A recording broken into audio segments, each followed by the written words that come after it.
When it comes to the marriage relationship, I used to assume that two people who are each at about 50% come together and in combination make 100%, or as close to it as they can get. It even seemed biblical because we're told a man leaves his father and mother and is joined to his wife, and the two are united into one. Genesis chapter 2, verse 24. In other words, I thought the marriage equation was half plus half equals 1. In my mind, that was why people call their spouses my other half and say things like, "You complete me." Jerry Maguire is such a liar.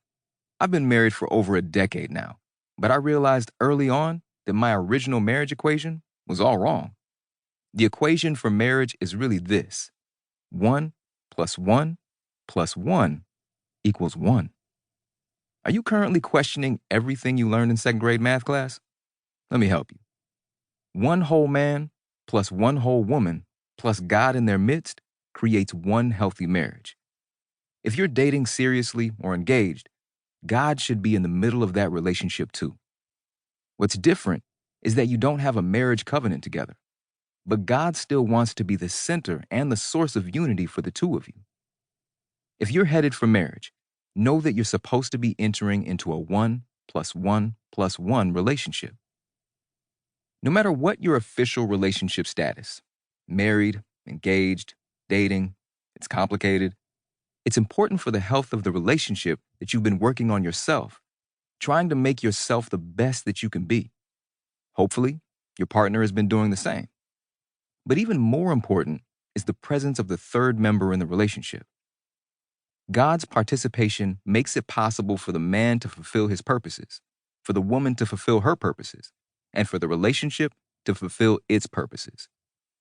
Let's go back to marriage, because I want to create a visual in your mind. A godly marriage is like a triangle.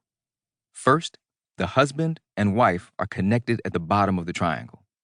When this is done in marriage, this is a beautiful connection, an honored connection, one that is intended to bring life to both people.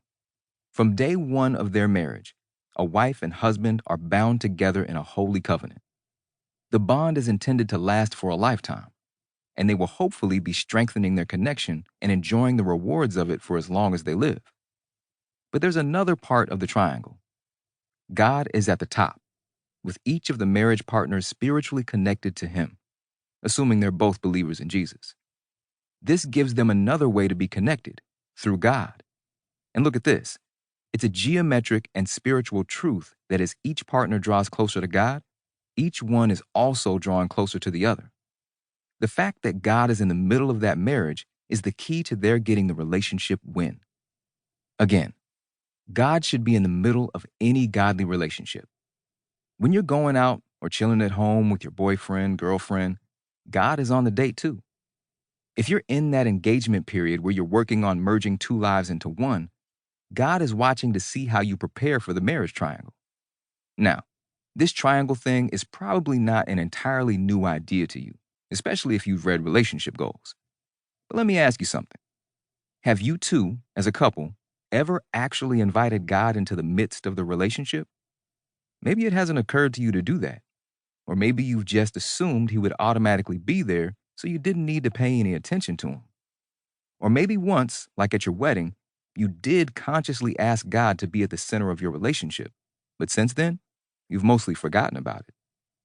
If you've been more or less ignoring God's role in your relationship lately, then I can assure you that the persistent knocking sound you hear is Jesus at the door of your hearts, telling you He wants to come in.